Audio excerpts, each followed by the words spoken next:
minuti.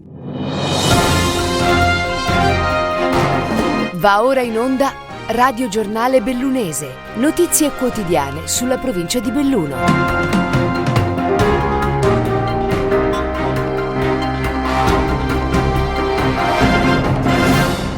Benvenuti a un nuovo appuntamento con il Radio Giornale Bellunese, questi fatti che affronteremo nell'edizione di oggi di giovedì 3 febbraio 2022.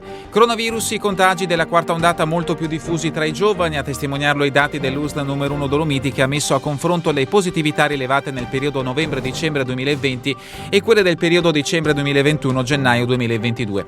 Se nella seconda ondata la percentuale di bambini tra 0 e 5 anni colpiti dal Covid era stata dell'1,14%, il rapporto è salito al 4,51% nella quarta, andamento analogo per le fasce di età 6 e 11 anni dal 2,65 del 2020 all'8,79 attuale, 11-14 anni da 2,55 a 4,45 e 15-19 anni dal 4,07% al 6,86%.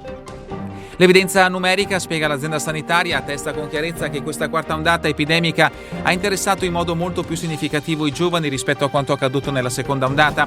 Alla base di questa maggiore incidenza in età giovanile, aggiunge l'USL, l'ampia copertura vaccinale degli adulti rispetto alla fascia giovanile in rapporto all'assenza della copertura vaccinale per tutte le classi di età nella seconda ondata, la maggiore mobilità sociale dei giovani, i loro ampi contatti scolastici ed extrascolastici. Lavoro, il gruppo Luve vuole accelerare per l'acquisizione dell'ACC di Mel. Dopo l'offerta vincolante presentata nei giorni scorsi, l'azienda è in programma di avviare le attività in primavera. Il piano prevede una riconversione del sito con il passaggio dalla produzione dei compressori a quella di scambiatori di calore. Intanto il commissario straordinario di ACC Maurizio Castro ha inviato al Ministero dello Sviluppo Economico l'istanza di aggiudicazione della gara per la vendita. Ora è attesa la convocazione del tavolo con le parti sociali per discutere del piano industriale.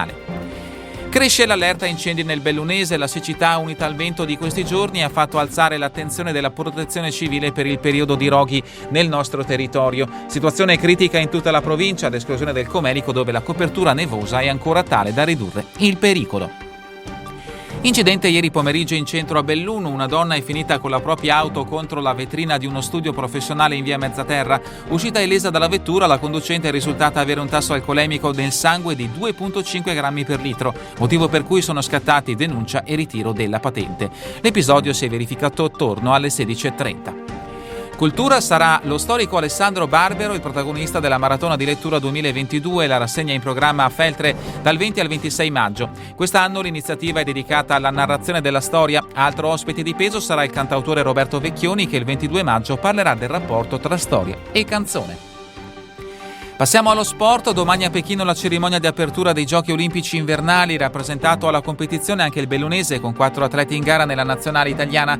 Si tratta di Anna Comarella, fondista cortinese, in forza alle fiamme oro, Mattia Gaspari, anche lui cortinese dello skeleton, Lucia Dalmasso, snowboarder di Falcade, e Stefania Costantini, ampezzana, impegnata nel doppio misto di curling con Amos Mosaner. Per quanto riguarda il calcio, domenica torna in campo il Cadore con la gara di recupero del campionato di prima categoria contro il Refrontolo. Sfida in programma alle 14:30 sul sintetico di Lacuna in Comelico. Il Cadore sarà dunque la prima bellunese dei tornei regionali a riprendere le attività dopo lo stop delle ultime settimane dovuto alla situazione pandemica. Gli altri tornei dalla promozione alla seconda categoria riprenderanno il 13 febbraio. Hockey, prima trasferta del Cortina nel Master Round di Alps League. Questa sera gli ampezzani saranno ospiti dell'Asiago, che comanda la classifica per dar vita al Derby Veneto. Gara al via alle 20:30, sabato altro impegno sul campo del Renon. E infine il calcio a 5, rinviato il derby di Serie B tra Canottieri Belluno e Giorex Sedico in programma sabato alla Spes Arena. Una decisione dettata dalla positività al Covid riscontrate in diversi tesserati della formazione sedicense. Già definita la data del recupero, che si disputerà mercoledì 23 febbraio.